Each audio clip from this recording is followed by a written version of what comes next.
my name's Chris Negline, and I'm one of the co-hosts of the Nerdstravaganza podcast. And I'm here today at the Adventure Game Store, our sponsor, talking to Hal Mangold. I'm Hal Mangold. I'm the production and art director for Ronin Publishing, and also the El Jefe boss publisher guy at Atomic Overmind Press. Atomic Overmind Press are the producers of Day After Eggnog, one of my little favorite settings, and our previous guest, Ken Hite. So, since you're interested in production, I always had this kind of theory that you could do a mediocre game with great art, and that would be a better seller than a game with great rules but like really crappy art. I think in the short term, that's certainly true, because I think people do judge books on their cover or how they look a lot, and generally, if a game has had some care put into the construction and the look and the production of it, that can lead you to believe that it's going to be a better game overall. It's not necessarily true, but in the short term, I think that's true. In the long run, I think a quality game will, in fact, at least on a certain level, will always prove out more completely when people actually play it. Getting somebody to buy a game is the initial step. Getting them to play it is ultimately the thing you really want to go for as a publisher. So that's where things will really, where it will absolutely, the look will not trump good game design, I think, ultimately. So a really crappy game with great art is still going to be a no-go. I think so, ultimately. Like you said, you'll get people to buy it, but especially nowadays with the internet and the way word spreads about a game that is terrible, if somebody buys a really, really beautiful game and plays it and it is awful, they are very likely to go to the internet and tell all of their friends and all of the people that see them on the internet which game, that it's a terrible game, and it will not go much further than that. Kind of like that old business rule. If you have a great customer, they may tell 3 people. If your customer's really ticked off at you, they'll tell 30. Exactly, yeah, I think so. The internet is very good for spreading opinions, shall we say. So, yeah. Speaking of opinions, I heard that now Ravenloft is open for the Dungeon Masters Guild, which is this new thing that Wizards of the Coast is doing where you can create your own product for a Wizards of the Coast Dungeons & Dragons world, Forgotten Realms, and now Ravenloft, and they get a cut and you get a cut. Yes. Yeah, that's the thing. I think it's a cool innovation. It's a good way to get Wizards of the Coast is a very large company right now, and they have a lot on their plate with Magic and Dungeons & Dragons, and their product strategy seems to be to focus on larger products. And with that in mind, I mean, it's probably a great idea to appeal to their fan base. It engages the fan base and gets them actually producing material for it. So I think it's a pretty cool idea. I mean, Ronin worked with Wizards of the Coast and produced the Out of the Abyss book and the Sword Coast Adventurers Guide for them, and we think they were pretty well received. We're pretty proud of them. But I think it's really great that people will get to play around in the Forgotten Realms. I mean, if you let people play in an area like that, it can tend to get them a little bit more invested in it. And the Realms is huge, so there's plenty of space. And Green Ronin is no stranger to working with intellectual property. You guys have done Dragon Age. Yeah, we have. We've done a Song of Fire and Ice role playing. We worked with Glenn Cook to do back in the D20 days. We did the Black Company book. We did, what else did we do? We did, the Thieves World stuff. We worked with Lynn Abbey on that, which was fantastic. That was probably one of my favorite things we've done. That was a beautiful book. She was just such an awesome person to work with. She was so nice. She came to Gen Con that year and just was a super nice person. And I grew up reading the Thieves World books too. So I think that we were probably bigger fans of the books than maybe people who were coming along behind us, just because it was so seminal to us. Because it sold okay, but it wasn't one of our biggest things ever. But we were super proud of the result at the end, and it just was a really, really big thing, fun thing to do. Great. So you guys also did Titan's Grave, Will Wheaton's setting for the Fantasy Age game, which is a spin-off from your Dragon Age project. Yeah, we've done the first thing for that. We did the system from Dragon Age became. In the midst of doing that, we realized we had a system we really liked, so we branded it the AGE system, which stands for Adventure Game Engine. And then when it came time to do the thing that wasn't tied directly to Dragon Age, we went with Fantasy Age, and then we used that system to power Titan's Grave. The first thing we put out last year was an adventure, which gave you some bits of the world, like it gave you a very nice map and things like that. We actually are doing a world book this year, so we don't have an exact release date yet. I think we're aiming for summer-ish. But that is in process at this point, and obviously there was a second season of Titan's Grave was approved, so that will be happening. I believe this fall they're going to be shooting it, so we'll be producing an adventure to go along with that absolutely as well. So yeah, that's been really, really fun. Also we work licensed with DC Comics, of course, for Yeah, the DC that's right. Adventures version of Mutants and Masterminds. So just want to throw that in there. Mutants Masterminds, which is like now one of the cornerstone superhero RPG rules you can get. Yeah, we've been around for a while now, and it's cool to see how the game has grown and everything. We've got some good releases for that this year with the Cosmic Handbook, which is actually can be found in the Adventure Games store today, along with the reprint of our new GM screen just came out, and we are working right now on an update of one of our really popular books from the second edition called Hero High, which is all about playing teen superheroes. So stuff like New Mutants or Young Justice or Teen Titans, and it's written by a guy named Lucien Solban who he does a lot of work for Ubisoft these days. He's in computer games, but he wrote the original one. He updated the new one, and it's one of my favorite books we've ever done as a company. It's just a really good overview of how to run games like that. And then we've got the third edition of Freedom City coming out this year, which is a big city setting. And then finally, we have the Atlas of Earth Prime for the year, which is this. We've been doing a PDF series of all these atlases of the entire world that Mutants and Masterminds is set in, and we're going to do this massive compilation of all of those together, and it's going to be really good. So. All right, so for our fans out there who are thinking about getting into the business, I'm going to have an amateur question and a pro question. I'm going to start with the pro question first. Okay. What are the challenges of working with intellectual properties? I mean, basically, the biggest thing is that you are subject to the approval of the other person, and that's part of the deal. I mean, it can be, anytime you get too irritated with it, I mean, you have to realize you were playing in somebody else's sandbox, and they are, you have made a business arrangement with them to produce a game set in their world or version of their world, and ultimately they're the ones that have to make the decision on that, and it can be frustrating at times when you're used to working on your own stuff, but that comes with the territory, and ultimately it is their decision. So you just have to be prepared to. I mean, there is some degree of pride swallowing, I think, that comes with it.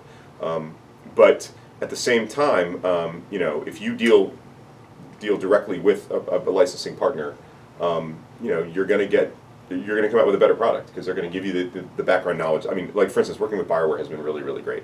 We've gotten great access to their art assets to supplement new stuff that we've done. They've been fantastic working with us on the lore and everything like that, and it's just been really, really, it's been fun ultimately.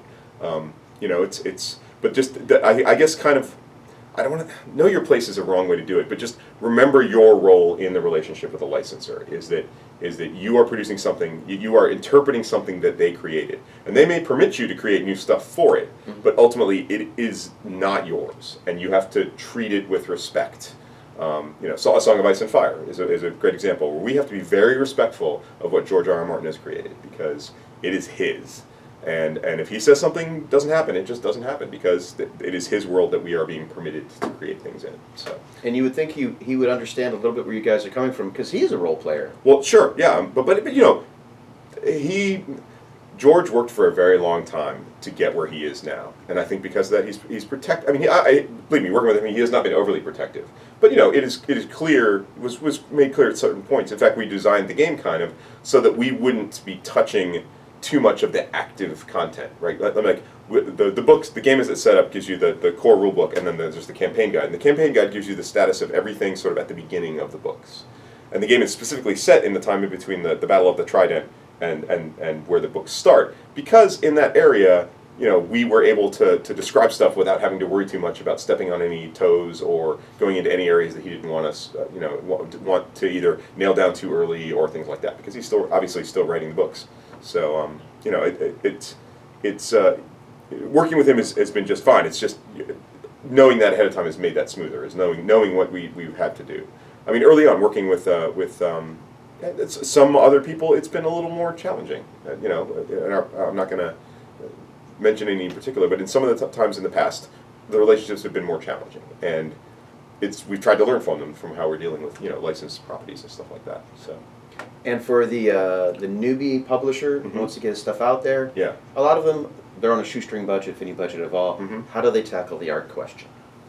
Well, first of all, one resource that I've noticed crop up is there is a lot of stock art that you can get on things like Drive-Thru-RPG. There are some artists out there who have just decided to take a lot of drawings they've done and put them up there for you to use. Now, you're not going to get exclusive use to those stuff because the whole nature of that license is they're selling you the ability to use it, but to do it to a whole bunch of other people as well. But that can be a really affordable option. And I guess my biggest thing would be less better art. Like if your choice is to have art on every page, but it's going to be substandard, or have art every 4 pages, but it's going to be good. Do that, because the quality level that people will walk away from your product with, along with good typesetting and everything like that, getting somebody who knows what they're doing to actually lay the thing out so the typesetting so it reads well off the page or off a tablet if you're using it on a tablet. It just leaves a better impression than if you fill the entire book with tons and tons of of art that does not fully convey what you want to in the product. So I think that's the best thing. It's like if you want good art, you're going to have to pay somebody for it. Another way you can do it though is sometimes you can say to an artist, I want this piece. However, I only need the rights to it to use it for what I can do, and then you can take it and go do something else with it, which is sort of the back end side of that whole stock art thing. Is you're allowing them to create a piece where you can use it for your thing, and then they can go off and take it somewhere else, and they can do prints of it. They can maybe package it into one of those stock art things later. But that's a good way to really get the artist more involved. I mean, there's work for hire, which is the stuff you do when you need to own the rights to the art completely. And for instance, when you're doing licensed work, there is no capacity to do anything but work for hire, because the rights for the art that we do for a licensed product then revert up the chain through the license to the licensor in terms of owning when we're depicting the stuff that is in their intellectual property. So work for hire is one way, and it's honestly the standard way like Magic cards are work for hire. There's capacity in there there are licenses in the art license for people to take those things and go do prints of them. But Wizards of the Coast is buying the thing lock, stock, and barrel so that they can do whatever they want with it. But when you're a small publisher, you don't necessarily need that, right? Because if you're producing an early product, you can find an artist to be like, I need a picture of a dragon, a really cool picture of a dragon, to go here. If you want to take that picture of the dragon after you've done it for me, and I have the rights by contract to do what I need to do with it, but you can go do other stuff with it, a lot of times artists will be more willing to work with you in that case. So, that's sort of the way I would deal with it if you're approaching it from a self-publishing or you and a couple of friends putting something together standpoint. Now, I've heard a question, not that I'm really backing this question, but I think it's a good question to bring up. If stock art is such an option, then why do you want to do original art when you have a bigger budget? Well, in my case, it's because Ronin has always. I came up through companies that always stuff worked for hire, and I just basically, for me, when I'm running a company, when I commission art, I want to own it, and I want to be able to do whatever I want with it, and I want to be able to repurpose it later, and I want to be able to use it in a card game later if I feel like it, and everything like that. And I don't want there to be any question about me having to contact anybody else to do any of that sort of stuff. So, I've used stock art for some stuff, like for instance, for doing graphic design elements and projects like that. Sometimes stock art is the thing you would go out and buy because you can take it and reinterpret it and do whatever you need to with it. But it's like, I guess, though, there's a difference between stock art and stock illustration. For stock illustration, for a company above a certain size, I think you just want your stuff to stand out. You don't want somebody to flip through another book and go, hey, wait a minute, I've seen that before. You want your stuff to stand on your own, and because there's something to be said for somebody depicting your world or your game or your the elements of the things you've created, and that nobody else is going to take that and duplicate it. Sometimes it doesn't matter, but sometimes it might. And just from a standpoint of building a world, I think that like for instance, if somebody was to have an illustration done for, let's pick a game, Shadowrun. I don't think the Catalyst Game Labs guys want somebody flipping through some other science fantasy thing later and seeing a same illustration there. There's something about that sends a weird message about the company itself, I think, to a certain extent. When you've risen to a certain level, I think there's a perception that you should be doing your own stuff and making your own stuff and not necessarily, using that sort of stuff. It could vary in stuff like, I think, board games and card games a little bit probably. But for certainly for RPGs, a lot of times it's very world-specific stuff and it would look weird in other places. I don't know, I'm not saying it's the wrong thing to do, just personally me, it seems like not how I would want, when I publish a book with art in it, I don't want that art being anywhere else unless I put it there, I guess, is where it comes out. Maybe it's a control freak thing. That's possible. I don't think it is at all. I think, if you're going to put out something that's a vision, you want to make it your vision. Yeah. Yeah. You know, just if it's stock art, well, then 9 times out of 10 stock art looks generic. Yeah. It looks like stock. And a lot of times there actually are intellectual property rights issues to it, right? I mean, like, for instance, Mutants and Masterminds, we have a suite of superhero and supervillain characters that we've created for our world. You know, if I get an illustration done depicting those characters, I'm actually weakening my rights over them by allowing the artist to take that thing and unattributed it, run it somewhere else, you know? Exactly. Now, artists are almost always, at least under our contracts, allowed to produce prints of their stuff, produce promotional materials of the art they've done for us. Yeah, and you know, obviously, like, we can't let somebody take a Song of Ice and Fire piece that depicts a character and go print a bunch of stuff with it. That's different. But certainly stuff for us, you know, I don't mind an artist doing a run of prints or something like that of our stuff. You know, we might decide to do it ourselves as well, but that wouldn't be a problem to me. But at the same time, you know, I want our intellectual properties to be owned by us because we created them. So I don't want other people, you know, if it runs in Spectrum or something like that, one of the big art things, you know, I just want it attributed that it's copyright us and things like that. But you know,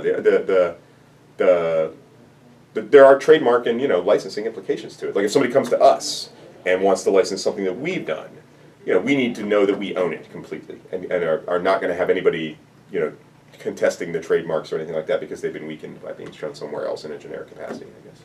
So. You mean I just can't download stuff off the internet and make my own Tyrion Snark card game? You know, honestly, if you want to do that for yourself, I don't think anybody's going to stop you. I'm sure that, but certainly if you sold it, you could probably expect a cease and desist letter. Yeah. So, my next question is PDF. Mm-hmm. It's growing. The juice is growing. How much is that starting to get into the back of your mind when you're designing? Is there a way to make a hybrid design that doesn't like make you create a sideways landscape book? There are compared to it's a very interesting question, and a lot of it comes down to the tools. Like right now, for instance, I do a lot of freelance work as well. Like two of the major things I did last year was I did the art direction and layout for Shadow of the Demon Lord, Rob Schwab Entertainment's really cool evil role playing game. And then I did the art direction and production for Feng Shui 2. Mm-hmm. And Feng Shui 2 was the first time really when that one specifically, Jeff Tidball, who is the, I forget his technical, I think he's COO or something at Atlas. He's one of under John Nephew, he's helping to run Atlas Games these days, the publisher of it. And Jeff was kind of pushing more for a PDF, something that was more focused on that crossover and was a little more innovative. I don't think we really managed to pull that off, partially because of time and stuff like that. And I wish we could have gone back and concepted that a little bit more from the beginning. But I think it's absolutely becoming a thing. Now, the tools for layout, there are things that are happening now where you can create layouts that can mutate a little bit. And I have to admit, that's, you know, I've been primarily a print publisher at you know, for most of my existence. And PDFs currently as concepted in my head a lot of times are you take the print book, you make an electronic file of it, and that's what you then read. But certainly it's in my head at this point that that's starting to change, and that I and probably a lot of other people need to start thinking a little bit more about alternate presentations. But there's the tension between wanting to do it that way and the enormous amount of work it can do to actually physically lay a book out in several different configurations and stuff like that. And sometimes, and that has art direction implications because you art direct to a layout, and when the layout changes, the art direction can change in response to that. So absolutely, I think that in 10 years, I think PDFs will, probably shorter than that, I'm just saying 10 years because I know it will be in 10 years. PDFs will be very different. I think the options for integrating multimedia into things like that is something we really wanted to do with Feng Shui, but again, just we ran out of time, I think, and didn't do quite enough forethought on it. I don't know if you've seen any of the, I think they're still doing them, the Army books, the electronic versions of the Army books for Warhammer 40,000 that they've done. No, they're fantastic. They're really, really cool. They're done as Apple books, iBooks, I think, and they're not PDFs, but they're of the same sort of thing, where they're an electronic thing that is different than it has all the information that you get in the paper codexes. But there's stuff like, they'll show a miniature, and you can put your finger over the miniature and spin it around and look at it. And inside, This is on an iPad. Yeah, they're really, really cool. No, they're expensive. They're charging full price for these books, which I think that's good. I say that grudgingly because I really want one and they're expensive. But another thing that I think we've sometimes done is and I think Green Ronin has fought this. Like you always pay less for the PDF than for the print book. Now, to a certain extent, that makes sense because you don't have the actual print cost, which is by far most of the time the largest cost of producing a physical object.